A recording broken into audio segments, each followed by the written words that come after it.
confianza. Dicho esto, a 20 años del asesinato de Luis Donaldo Colosio, el caso sigue mediado por la duda. La suspicacia ha sido la constante, pero porque también la opacidad ha corrido en paralelo. Para las élites políticas que desde entonces han gobernado el país, por el contrario, el caso se ha cerrado en términos procesales, jurídicamente se ha aceptado y según ellos se ha probado científicamente que el asesinato fue perpetrado por un solo asesino, que es Mario Aburto, y que no se logró establecer ninguna otra conexión. Esto es, se trató de un acto aislado y no concertado. El problema de esto, o de plantearlo así, para los imaginarios colectivos resulta, aún a 20 años de distancia, algo simplemente increíble. Ese es el problema. Para los imaginarios continúa siendo un complot orquestado por Carlos Salinas de Gortari, y esto parece que no habrá de cambiar, pues es el pueblo el que ha emitido el juicio histórico.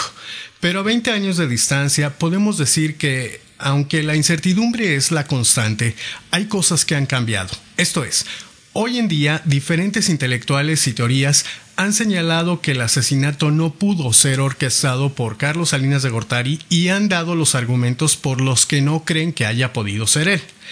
Si esto es creíble o no, lo cierto es que entre las cosas que han cambiado es que en 2014 responsabilizar a Carlos Salinas de Gortari ha dejado de ser lo políticamente correcto. Esto es, hace solo 10 años hubiera sido impensable decir que Salinas de Gortari no fue el autor intelectual, porque cualquier persona te hubiera linchado. Hoy, en cambio, ha crecido la idea de que tal vez el complot provino de otra u otras personas enclavadas en las más elevadas esferas del poder, lo cual puede tener sentido también, pero esto nos lleva al punto de partida del presente argumento. En este caso, lo único cierto es que no hay nada cierto y que es tan posible una cosa como la otra.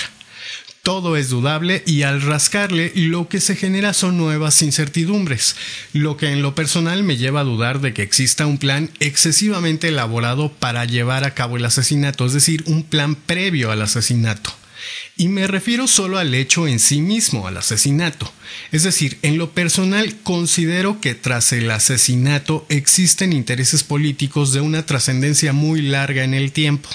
Pero a la vez creo que el asesinato se planeó con poco margen de tiempo y con mucho margen de error. Y lo que bastó para que se generara un caos interpretativo casi infinito a lo largo del tiempo o hasta ahora, para que no haya manera de resolverlo, es que estas elevadísimas esferas del poder destruyeron las evidencias centrales desde las primeras horas del hecho. En resumen, es tan caótico el caso porque también su ejecución fue muy desordenada. La cuestión es que el poder utilizó toda la maquinaria para destruir evidencias y líneas de investigación con la fuerza de la corrupción que le distinguía y que hasta el día de hoy le distingue. Pero en todo caso, es un hecho que las preguntas siguen abiertas. ¿Carlos Salinas de Gortari es el autor intelectual del magnicidio? ¿Por qué Carlos Salinas de Gortari se convirtió en el villano favorito del pueblo mexicano? Si no fue Salinas de Gortari, mejor dicho, el complot provino desde las más elevadas esferas del poder, ¿no resulta un poco absurdo dividir a esta élite cuando es la misma aún con sus desencuentros? ¿No fue Salinas de Gortari el presidente de México en un sistema presidencialista y autoritario? O lo que es lo mismo, ¿no era Salinas de Gortari uno de los hombres más poderosos del país y por eso él mismo fue quien primero eligió a Colosio y después a Zedillo como sus sucesores? Y finalmente, ¿se resolverá algún día el caso? Más allá de lo jurídico, ¿logrará la credibilidad de los imaginarios colectivos?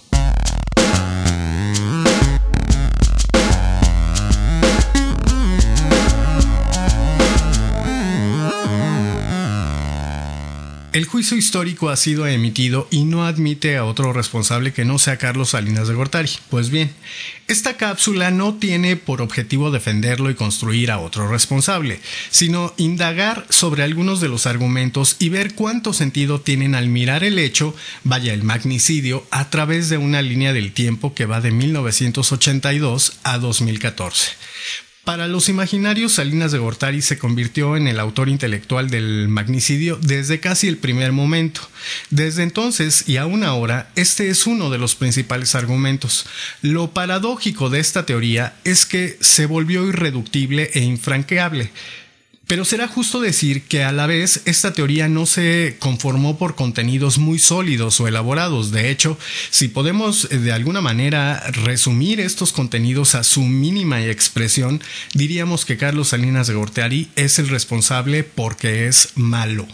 Lo cual puede tener sentido para mucha gente, pero hablando en serio, esto no es un argumento, vaya, no explica nada. Aunque es indicador de otra cosa que sí puede tener mucho sentido para el caso. Y esta cosa tiene que ver con la pregunta ¿por qué Carlos Salinas de Gortari se convirtió en el estereotipo del enemigo nacional, del villano favorito para el pueblo mexicano? ¿Qué hizo que se ganó todo este repudio social o de los imaginarios? Porque aunque muchas personas puedan creer que este repudio se construyó con el asesinato de Colosio, lo cierto es que no, se consolidó con el magnicidio. Y por ello el imaginario perfiló al responsable casi desde las primeras horas del hecho. Pero es porque el enemigo ya empezaba a definirse. Veamos de alguna manera resumida, cómo es que se construyó este juicio, cómo es que Salinas se fue definiendo como el enemigo público del país. En 1982, el país se ve forzado por diferentes factores internos y sobre todo externos a reforzar el Estado a partir de cambiar el modelo económico. De un sistema mixto con una economía propulsada por el Estado, pasamos a una economía de libre mercado, abierta y que fuera cediendo gradualmente el poder de regulación sobre la misma economía al sector privado. Empezaron las privatizaciones con cambios profundos en las relaciones laborales y en las seguridades sociales a partir de reformar el Estado en su conjunto, esto es, cambiaron las reglas del juego total. Tal y como está sucediendo ahora con el regreso del nuevo PRI al poder. En este periodo, Carlos Salinas de Gortari fue uno de los principales estrategas de esta reforma del Estado desde la Secretaría de Programación y Presupuesto. Esto es, ahí empezó a allanar su propio camino desde la presidencia, pero de Miguel de la Madrid. El PRI había profundizado su descrédito social y con esta primera etapa de transformaciones había empoderado a otros actores y a otras fuerzas políticas. Tal es el caso del PAN materializado en Manuel Cloutier y de Cuauhtémoc Cárdenas, que era un expulsado de aquel nuevo esquema del PRI. La cuestión es que Cárdenas logró reunir a las diferentes fuerzas y sectores que integraban a las izquierdas mexicanas y los sectores populares.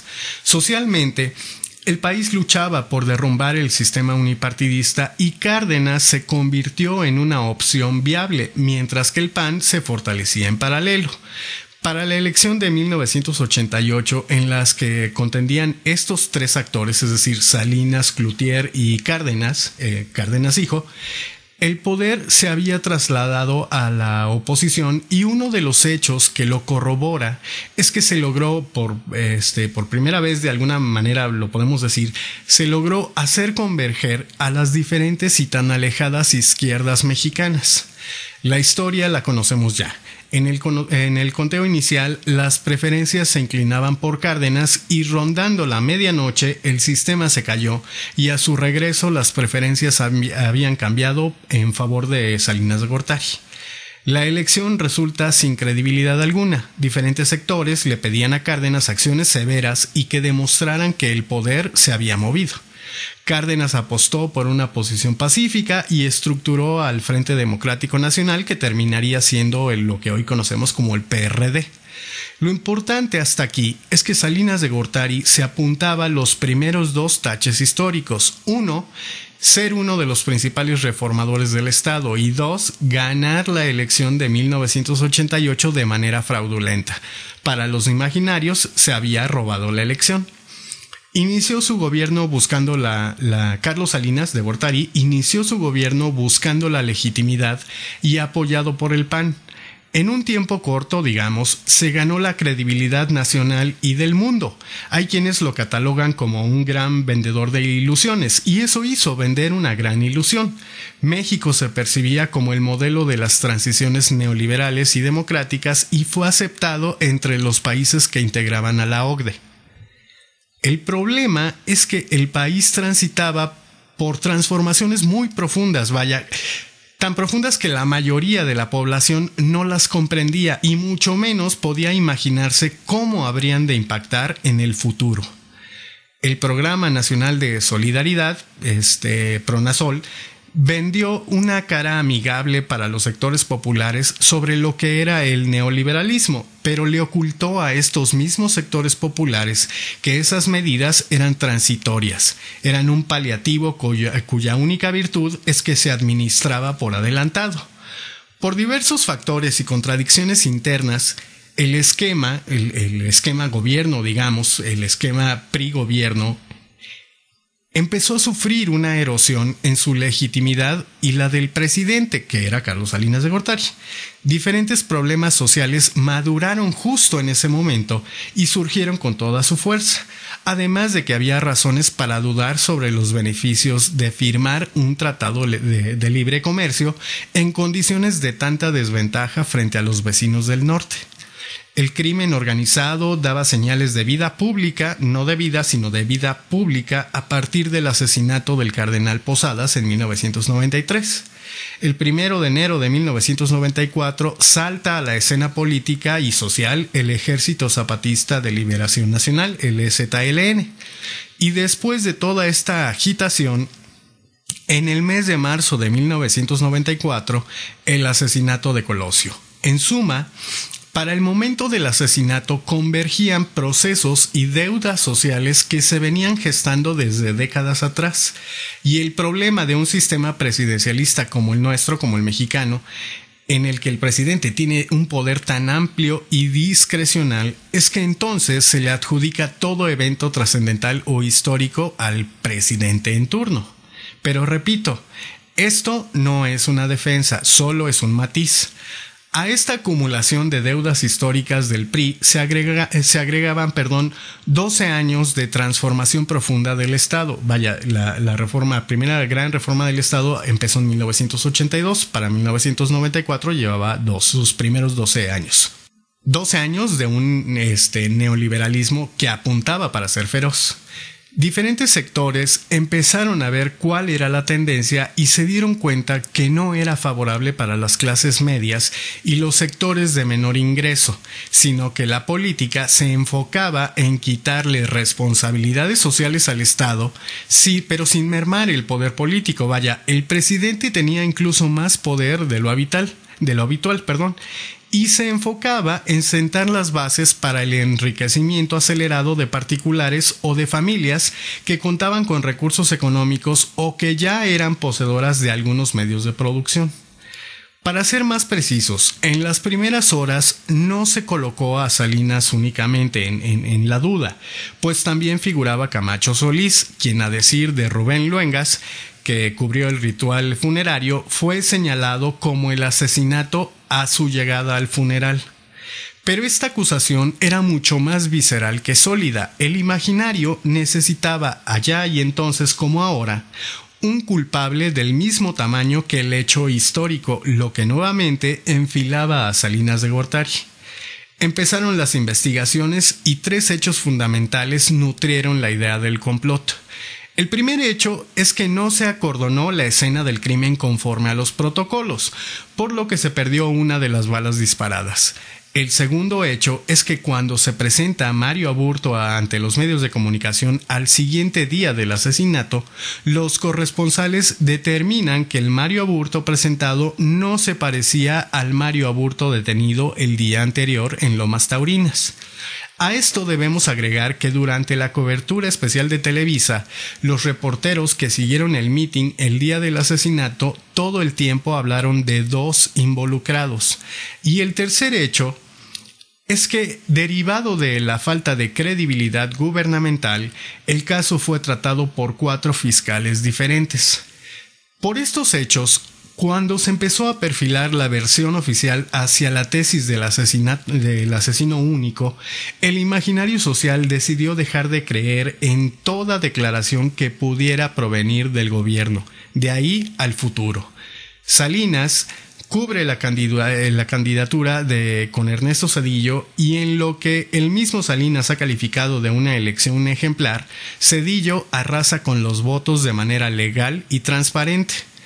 Pero en diciembre de 1994, unos días después de tomar protesta Zedillo, viene la primera gran crisis de dimensión global a la que se le denominó el efecto tequila.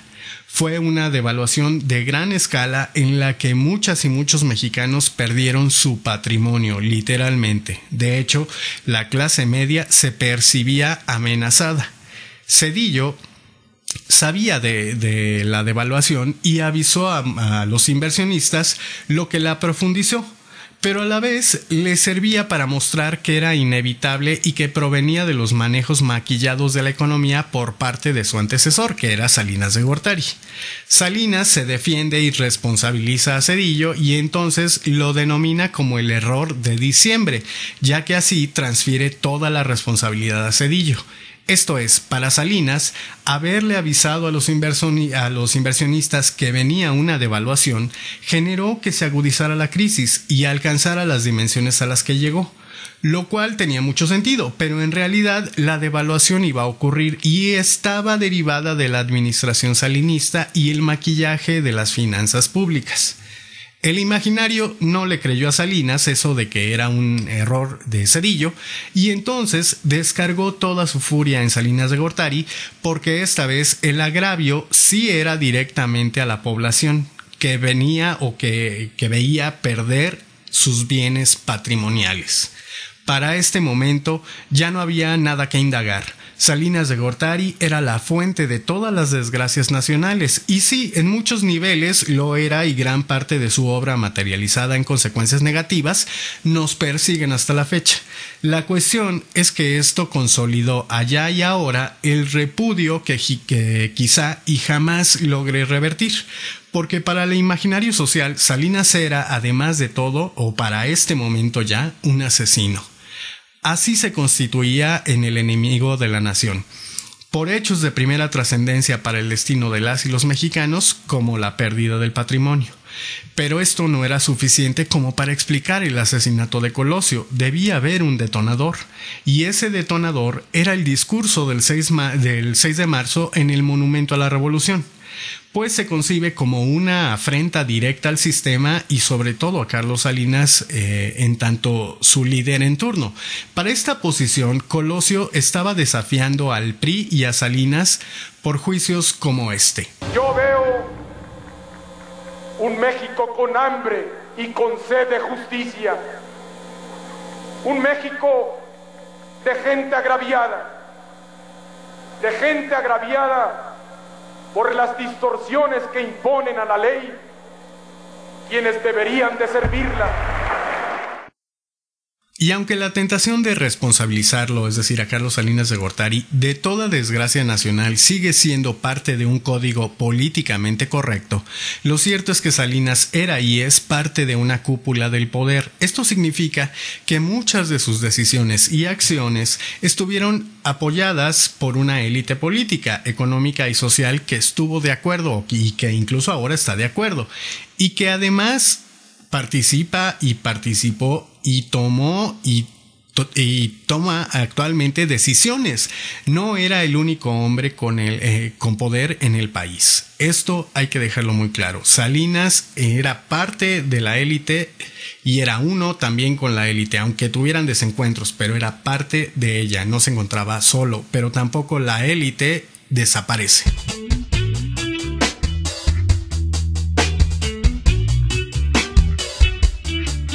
En contraste, los argumentos que a 20 años de distancia se permiten abiertamente desafiar al imaginario y su convicción de lo políticamente correcto, o dicho de otro modo, los argumentos que consideran la tesis que implica a Salinas como el autor intelectual del complot, lo consideran como un planteamiento simple y visceral. Opinan en consecuencia que Salinas no pudo haber hecho esto porque, en primer lugar, el magnicidio significó su sepulcro histórico, la pérdida de su credibilidad, y Salinas tenía la idea de perpetuarse, de seguir gobernando a través de algún político puesto a modo, similar a lo que sucedió con Plutarco Elías Calles en el Maximato.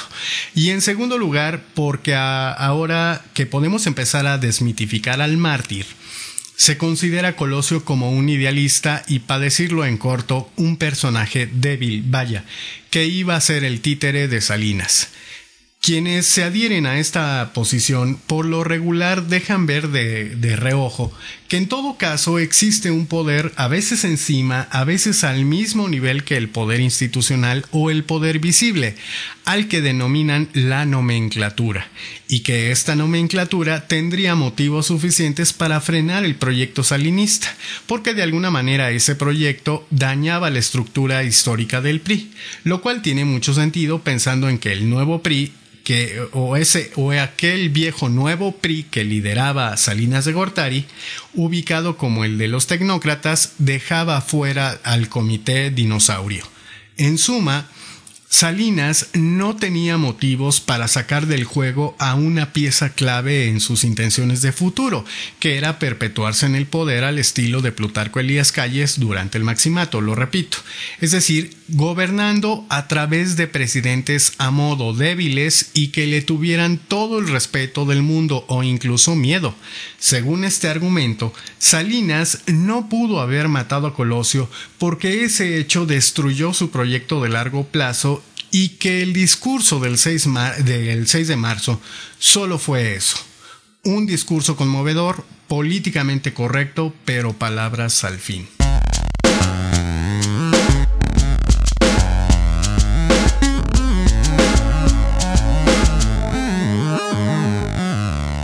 Vamos a darle el lujo de la duda y vamos a creer que Salinas era un nacionalista, un romántico que quería posicionar a México en el mundo. De hecho, su gestión, durante su gestión, es que México es aceptado entre los países de la OCDE. Bueno, el problema es, para mí, es que se le olvidaron las y los mexicanos. El caso Colosio ha sido ampliamente estudiado y analizado. Dos han sido los métodos principales.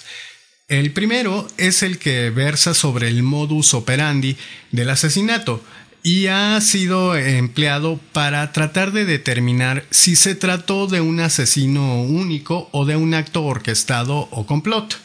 Y el segundo es el que refiere a los actores y las redes políticas, para tratar de determinar el móvil a partir de correlacionar a el actor o los actores o grupo de mayor beneficio con el asesinato. Por mi parte, considero que estos métodos han contribuido en la generación de diferentes evidencias, han echado mucha luz sobre el caso, pero han tenido limitaciones que en su caso el análisis histórico ha logrado trascender o que logra trascender. El análisis histórico sin duda nos ayuda a ver hechos de escala nacional que están directamente relacionados con el magnicidio. El problema es que, lejos de darnos una respuesta final y certera, genera todavía más dudas y conjeturas. No obstante, es necesario plantearlo para poder establecer un par de preguntas más que nos ayudarán a jugar otra vez con las variables de la posibilidad. La primera de las preguntas: ¿qué cambió con el asesinato? O por el contrario, ¿qué proceso continuó y sigue en curso en este 2014 y pretende seguir en pie?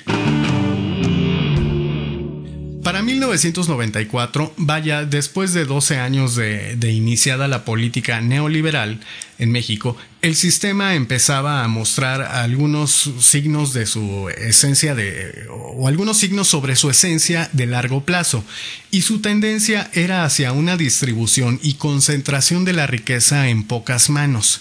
Quizá este no era el plan original, pero así resultó. Esto es, se forjaron las condiciones no para generar un gran crecimiento económico y sostenido y elevar la calidad de vida general, sino para que la riqueza que se construyera, ya fuera poca o fuera mucha, fuera a parar a las manos solo de unos cuantos. Carlos es uno de sus grandes ejemplos. Él, por ejemplo, recibió casi regalada la industria telefónica, ya estaba modernizada y con todos los candados para que Carlos Slim la pudiera administrar bajo condiciones monopólicas. De hecho, este es uno de los elementos fundamentales para explicar cómo es que un empresario mexicano, es decir, un empresario proveniente de un país subdesarrollado y que además no erigió su imperio a partir de una idea genial, vaya, no inventó nada o no revolucionó nada como Bill Gates, por ejemplo. De pronto se convierte en el hombre más rico del planeta. ¿Cómo es posible? Lo que además cuestiona el principio de racionalidad de la modernidad. Tal parece que la actual modernidad se volcó hacia la irracionalidad, para no decir que hacia la estupidez mundial. Pero en fin, el sistema empezó a evidenciar su crueldad. Porque esto de repartir la riqueza en pocas manos no es un efecto colateral. Es su esencia fundamental, es su estrategia, su protocolo, en ello se basa, y desde aquellos años se podía establecer que este sería un modelo de largo plazo, es decir, que funcionaría así a lo largo del tiempo. ¿Qué cambió con el magnicidio? Desde la perspectiva histórica, nada cambió. El asesinato conmocionó a la sociedad nacional, pero en contraste, trajo respiración al sistema y al PRI. Pues recordemos que el pueblo mexicano castigó al PRI votando por el PRI cedillo. El desmantelamiento del Estado social siguió, se regalaron se vendieron simbólicamente las empresas paraestatales de mayor oportunidad para los negocios. Se crearon más y nuevos pobres y esa tendencia desde entonces ha sido constante y a la alza. Veamos algunas cifras que así lo confirman. Aclaro que este no es un trabajo científico, tan solo daré algunas cifras para reforzar mi opinión. Tras unas 4 décadas de alto crecimiento del Producto Interno Bruto, 6.2% anual entre 1963 y 1981, la irrupción del modelo neoliberal lo redujo a casi un tercio, es decir, 2.3% anual entre 1982 y 2013. Y el PIB por habitante cayó de una tasa anual de 2.3 en el primer periodo a un marginal 0.6% en el neoliberal. El salario mínimo compra hoy la cuarta parte de lo que adquiría en 1976. Para 2011 había perdido el 73% de su poder adquisitivo. Entre 1995 y 2010, según el CONAPO, emigraron a Estados Unidos 7.951.000 mexicanos. En 2014, México alcanzará el número de 155.150 millonarios, multimillonarios, de ellos 4 figuran en la revista Forbes, 7%, es decir, para 2014 subirá otro 7% respecto de 2013. El alza en la riqueza de los billonarios mexicanos superó el promedio mundial. Esto significa que crece la riqueza, los ricos se vuelven más ricos en México, pero el país no tiene crecimiento. De acuerdo con es un crecimiento muy bajo. De acuerdo con el Banco Mundial, 52.3% de la población mexicana vive en pobreza y 19.7% en pobreza extrema. En su reciente informe Estrategia de Asistencia a México para los años 2014 a 2019, el Banco Mundial muestra que en los 20 años de vigencia del Tratado de Libre Comercio de América del Norte, el Libre Comercio, el TLC, la proporción de mexicanos en pobreza respecto al total de la población es tan alta como hace 2 décadas. Es decir, ha sido sostenido esta cuestión de la pobreza. Dicho de otra forma, el Telecán no ayudó a reducir la pobreza, más bien contribuyó a elevar el número de millonarios y ampliar la brecha que existe entre ricos y pobres. Apenas 1.2 millones de asalariados en 2014 aportaron 47% del impuesto sobre la renta. Estos son datos de Hacienda. Es decir, los asalariados están soportando Hacienda, casi la mitad, y las grandes empresas que dejan de ISR. Solo 12% de la población entre 20 y 29 años continúa en las aulas, lo que representa menos de la mitad del promedio de los países miembros del organismo multinacional, es decir, miembros de la OCDE. En el informe estos son datos sin embargo, ponemos en la ficha y además en la descripción dejaremos el link.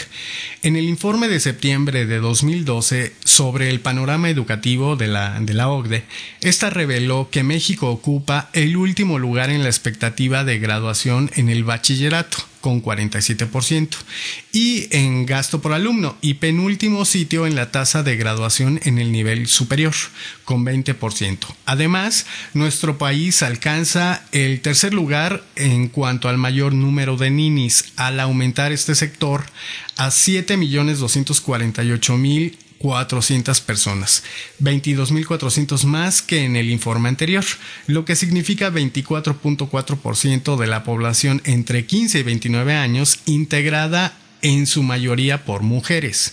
La división de indicadores de la educación de la OCDE destaca que las tasas más altas de desempleo, o sea, quienes tienen menos empleo, son los más educados, con el 11º lugar en lo que se refiere a tasa de desempleados con educación universitaria. Una imagen, digamos, les dejo otros datos más, unos segundos. Una imagen dice más que más palabras.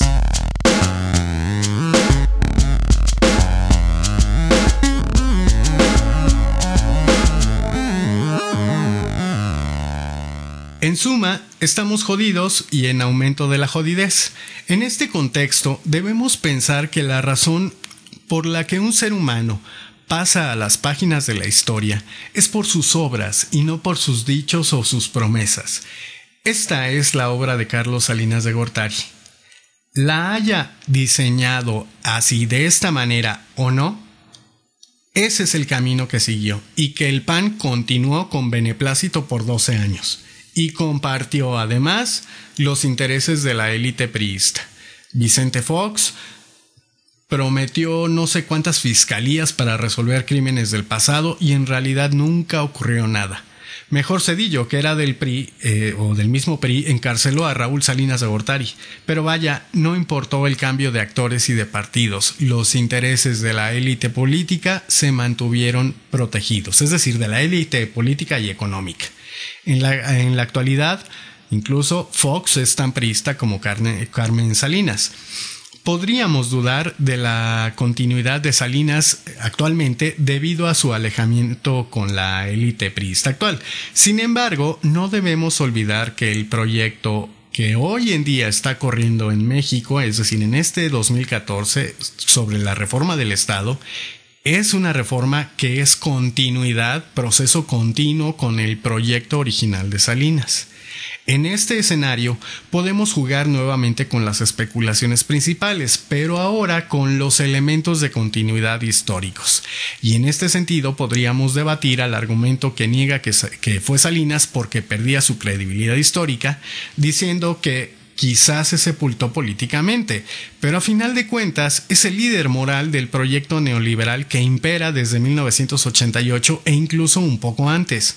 Quizá y no tiene el cariño de las y los mexicanos, pero en realidad el imaginario solo tiene esos sentimientos por el Tata Cárdenas. De ahí en fuera, todos nuestros expresidentes del siglo XX salen reprobados, y ni qué decir de los del siglo XXI, parece que se enfilan para ser los peores. Así que es una probabilidad que haya decidido asumir el costo si la historia lo colocaba finalmente como uno de los hombres más brillantes e influyentes en la historia nacional contemporánea.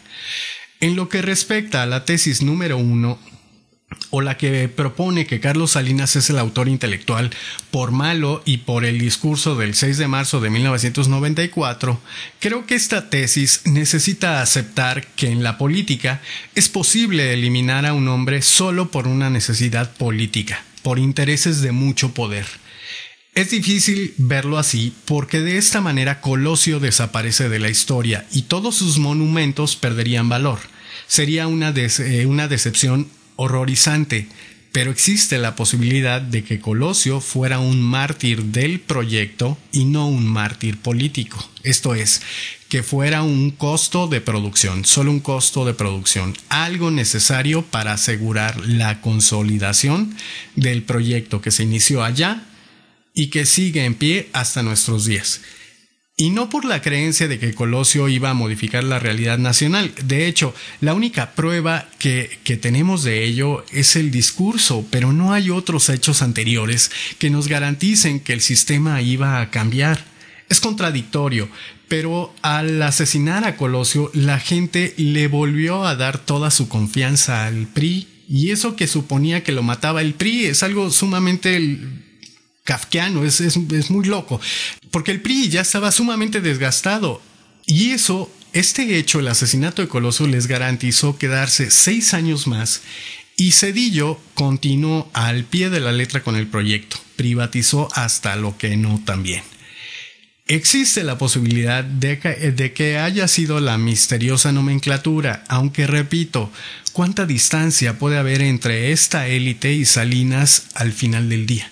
Vaya, entre gitanos no se leen las manos, pero pueden hacer campamentos para la lectura colectiva de manos externas. Y la otra posibilidad es que se trate de la violencia irracional, fortuita, aislada de la que habla Sergio Aguayo. La bronca de esto es que significaría que llevamos 20 años perdidos especulando y que para los imaginarios, lo que me incluye, esto es casi imposible. En este sentido, y ya para cerrar, se vuelve tan importante saber quién fue el verdadero asesino de Colosio como saber por qué lo mataron. Y de esto resulta la última pregunta prometida. ¿Qué intereses se escondieron y esconden en la muerte de Colosio en 1994 y se esconden hasta nuestros días? Y considero que incluso puede ser más importante saber esto último, pues de ello depende nuestro futuro. Gracias por escucharnos y gracias también por seguir las andanzas por la ciudad del agente Evangelino, así como nuestra sección Sociedad.